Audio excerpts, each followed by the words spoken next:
Welcome to Sales Fiction, a podcast that helps small sales teams get big results.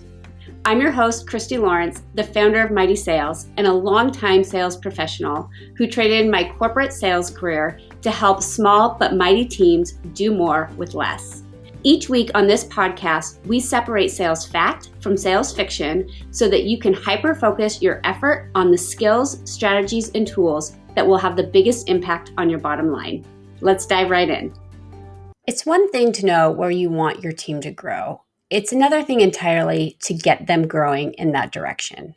I mean, let's face it, learning new skills is hard, especially in a professional setting where you want to impress your boss and your team members. So how do you support your team in their continued growth while also validating their skills and ensuring they feel like valued members of the team? Join us for this episode of Sales Fiction, where I share a framework for learning new skills and help you identify the places your team is most likely to get derailed so you can support your team in their quest to be the best. I want to share with you my own personal story when it comes to learning a new skill. And this isn't a story that I take a lot of pride in. It's one that's actually a little bit embarrassing because it's not a story of success, but I think it does a good job of modeling some of the pitfalls that we can run into when it comes to learning a new skill and wanting to be better. So about 8 years ago or so, I kind of got this inspiration that I wanted to write more, and not just write for my business, but really truly write. Like maybe I'll write a memoir project. Maybe I'll even write a fiction book. And I want to get better at writing, right? This was my inspiration that I had. And I followed that inspiration and I spent a lot of time learning about writing. In fact, I have been to 3 week-long writing retreats in the Taos Mountains. I have watched online workshops about writing. I have taken classes from a local teacher here in Bend, Oregon about writing. And this is where I say, this isn't a story I'm proud of, because even with all of that, I have not become much better at writing. And that is not the fault of my teachers. That is not a fault of the techniques that they're teaching, their methods of teaching. I take full responsibility for it. Because the reality is, the reason I haven't become a better writer, or at least had the substantial gains that I would have hoped to have seen with the amount of time and investment I've put into this, is because I haven't been consistent in writing. One of my favorite quotes is the author of the memoir Wild, and Cheryl Strayed. And she says, you cannot wish yourself into being a great writer. You have to write yourself into being one. I'm going to say that again because it's really important. You cannot wish yourself into being a great writer. You have to write yourself into being one. The same is true when it comes to sales. If you have a small team and you want to get better, you want to have big results, you can't just wish your way into being great at sales. And I would go even further. You can't even just learn your way into being great at sales. You have to act your way into being great at sales. True learning, true actual learning happens in the doing. You don't learn to ride a bike by reading about it or watching a YouTube video. You could watch all the YouTube videos in the world, but until you get on the bike and start pedaling, you won't learn how to ride a bike. And we know this intuitively, but sometimes the actions we take around learning as adults doesn't really account for this action part of the learning process. And that's because consistent action around learning a new skill is hard. And that's why this is where most teams fall short in moving to the next level of success. They invest in the learning part of becoming better, but they don't take the time to truly have a plan in place for implementation and action. So some examples of this. Maybe you bring in a sales teacher who does a 1 or 2 day training seminar. Or maybe you read a great sales book and you buy copies for your entire team. Or maybe you listen to podcasts like this one and you share useful information that you hear. But then after the reading happens, after the seminar is over, people go back to the way of doing what they were doing before. There more often than not isn't the bandwidth built in to support the actual implementation of learning. which is one of the reasons why investing in learning and getting better can feel like you're throwing money down the drain. It's because we feel like, man, if we just do this and we maybe get a bump for a little bit, people are excited and they try a couple of things, but ultimately they go back to their old habits. Is it really worth it? So that's what I really want to talk about today is how do you bridge that gap for your team? How do you take great information and make it stick? The first thing that is important to understand if you truly want to have an impact on how your team grows and evolves over time is how adults learn. And this is how we learn any skill, whether it's French, whether it's snowboarding, whether it's writing, whether it's sales. And once you understand this, it'll be a lot easier to help you get your team unstuck and guide them along the way. So really, there's 4 phases that we're going to talk about. This is based on a learning model that was developed in the 1970s. I can't find who originally developed it. You may have heard it before, but if you have, stick with me because I'm going to talk to you about how you can kind of work within each of these phases, specifically around your sales team. And if you haven't, this is going to shed a lot of light into why actually developing new skills can be so tricky. So there's 4 phases that we're going to talk about. The very first phase of learning any skill is unconscious incompetence. This is the you don't know what you don't know phase of learning. Say you're like, okay, we're not really getting the sales that we want, but you don't know why. There's some things that maybe the sales team is doing, either at an individual level or at a team level, that you can't quite put your finger on, but they're not working. This is actually the phase where listening to podcasts, reading books, bringing in someone to do a seminar can be really, really helpful. They can help you see those blind spots because it's hard to know what you don't know. And that is why sometimes learning gets stuck, is because if you don't see the areas you need to improve, it's hard to know where to improve. But this is a natural part of learning, is you go through this phase of unconscious incompetence. You're doing something maybe not at an optimal level, but you're not conscious that you're not doing it at an optimal level. So how do you know to make a change? So this is where really a lot of those things we talked about at the beginning, the traditional ways of learning and development, come into play. They're really important at helping you get past that unconscious incompetence. In order to move to the next phase of learning, you must recognize that there is a learning opportunity. And like I said, this is actually where most sales development begins to derail, is right in this phase. And it's why being specific and identifying where you want your small but mighty team to get better is critically important. So if you're struggling with this, revisit episode number 3 of Sales Fiction. In that episode, I give you some ideas on how to get clear where to focus. Because if you don't know, you don't know. So you got to get help sometimes in this phase.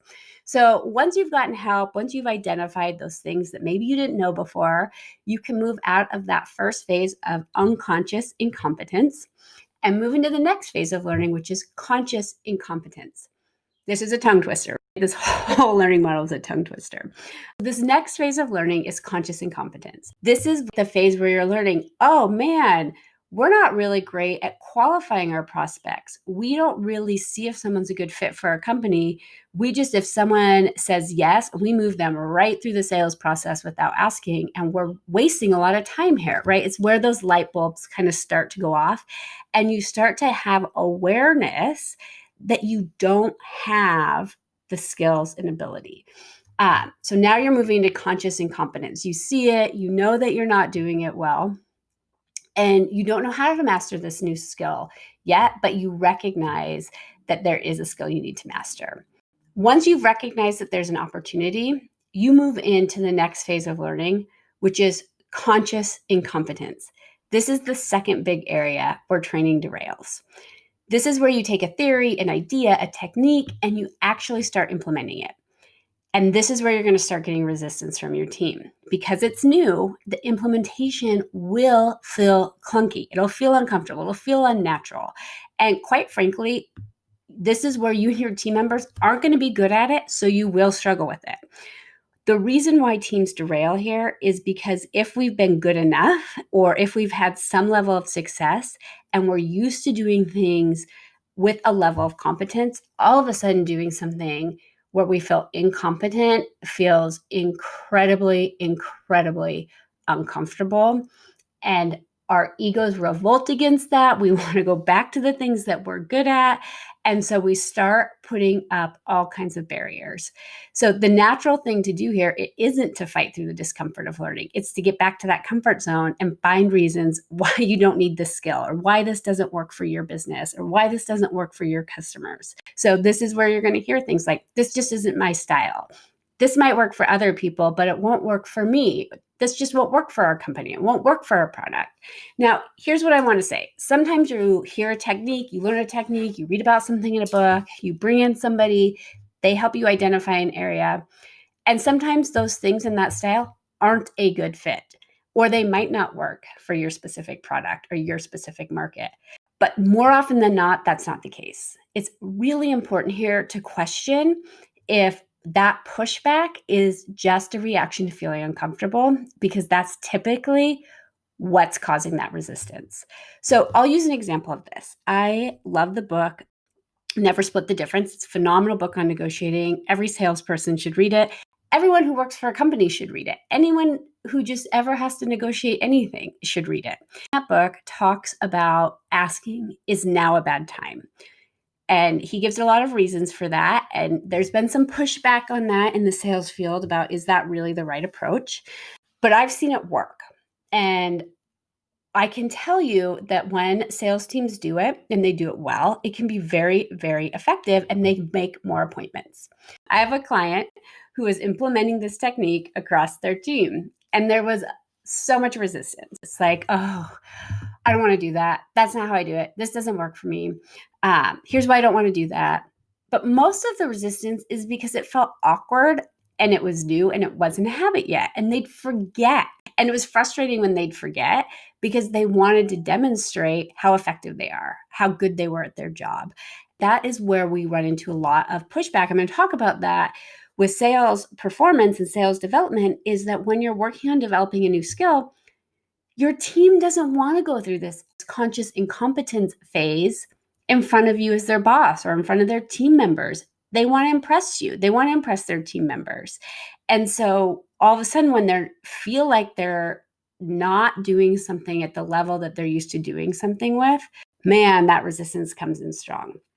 So for this example, we kind of fought through that, and we just said, hey, let's stick with it. We're going to do this for the next month. And then after a month, we're going to evaluate whether or not we want to keep this technique. And we did it, and we practiced it as a team, and we did it in real time over and over and over. And eventually it started to feel natural.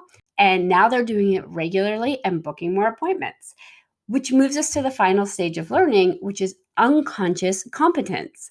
This is where you and your team have so much practice and are so good at a skill that it's second nature. It happens almost automatically or unconsciously. This is when the learning is complete. One thing I want to say about this is, when you think about this model, unconscious competence, when you're really good at a skill and you don't even know that it's a specific skill, can actually create some challenges around learning. Because for leaders and mentors, when you have that degree of mastery in a skill, it can feel frustrating to try and teach it. It can feel like it's hard to break down into teachable aspects, because it's so natural to you and it feels like it should be automatic to everyone else. So this is sometimes where the teaching and the mentoring and the leading breaks down in terms of development, is if you yourself are in the unconscious competence part of learning that skill, and you're trying to teach it to somebody who is in the either unconscious incompetence, or they're in that phase where they're learning it and they're like struggling with it. And it's like, how do you not know how to do this?